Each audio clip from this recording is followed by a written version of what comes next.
ജിമ്മിൽ വന്നാണ്ട് ഫസ്റ്റ് ദിവസം തന്നെ ഫോട്ടോ എടുത്ത് സ്റ്റോറി ഒക്കെ ചെക്കന്മാർ ഒരു മാസം കഴിഞ്ഞാൽ പിന്നെ കാണില്ല. ഞാൻ ഈ പാറ്റേൺ ഒരുപാട് വട്ടം കണ്ടിട്ടുണ്ട്. അതുകൊണ്ടാണ് ഞാൻ ഈ പറയുന്നത്. ഫസ്റ്റ് ദിവസം തന്നെ വരും, എന്നിട്ട് കുറച്ച് പമ്പൊക്കെ ചെയ്താണ്ട് എന്താ പറയുക, ചെസ്റ്റും കാര്യങ്ങളൊക്കെ കാണിച്ചാൽ പോസ്റ്റൊക്കെ എടുത്താണ്ട് വല്ല ഫോട്ടോ ഒക്കെ എടുത്താണ്ട് സ്റ്റോറി ഒക്കെ ഇടും. പക്ഷേ ഇവിടെ വലിയ ചെയ്യണ മിസ്റ്റേക്ക് എന്താ വെച്ചാൽ എക്സ്റ്റേണൽ വാലിഡേഷനിൽ ഫോക്കസ് ചെയ്തിട്ടാണ് ഓല അങ്ങോട്ട് വരുന്നത്. പക്ഷേ ആക്ച്വലി ഈ ജിമ്മിൽ കൺസിസ്റ്റൻ്റ് ആയി നിൽക്കുന്ന ചെക്കന്മാരെ നോക്കുകയാണെന്നുണ്ടെങ്കിൽ 3 മാസം 6 മാസം 1 വർഷമൊക്കെ കൺസിസ്റ്റൻ്റ് ആയി നിൽക്കണവരെ നോക്കുകയാണെന്നുണ്ടെങ്കിൽ ഓല ഒരിക്കലും ബാക്കിയുള്ളവരെ കാണിക്കാൻ വേണ്ടിയിട്ടാവില്ല അവിടെ വരുന്നത്. ഓല് ഫോട്ടോ എടുക്കുന്നുണ്ടാവും, പക്ഷേ അത് സ്റ്റോറി ഇടാൻ വേണ്ടിയിട്ടാവില്ല. ഓൾക്ക് ട്രാൻസ്ഫോർമേഷൻ വരുന്നത് ഓൾക്ക് കാണാൻ വേണ്ടിയിട്ടാവും.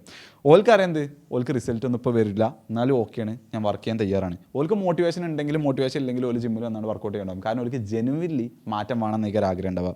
അതുപോലെ തന്നെ ഓൾക്ക് അറിയാം ജിമ്മിൽ പോയി കഴിഞ്ഞാൽ വർഷങ്ങൾ എടുക്കാം റിസൾട്ട് കിട്ടാമെന്നൊക്കെ.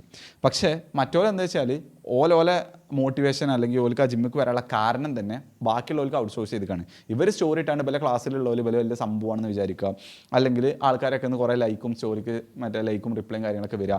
ഈ ഒരു ഫീലിംഗുമായിരിക്കും എന്തുണ്ടാവുക, ബേസിലായിരിക്കും ഒരു പോകാൻ സ്റ്റാർട്ട് ചെയ്തിട്ടുണ്ടാവുക. അതുകൊണ്ട് തന്നെ എപ്പോഴാണോ ഈ ഫീലിംഗ് നിൽക്കുന്നത് അപ്പോൾ ഓലും എന്ത് ചെയ്യും, ജിമ്മിക്ക് വരുന്നത് നിർത്തും. കുറേ കാലം കൺസിസ്റ്റൻ്റ് ആയി നിൽക്കുന്ന ചെക്കന്മാരെ നോക്കി കഴിഞ്ഞാൽ മനസ്സിലാവും ഓല് ഒരിക്കലും എക്സ്റ്റേണൽ വാലിഡേഷൻ്റെ ബേസിലാവില്ല അവിടേക്ക് വരുന്നുണ്ടാവുക. പകരം ജെനുവിൻലി ചേഞ്ച് വരാൻ വേണ്ടിയിട്ടായിരിക്കും.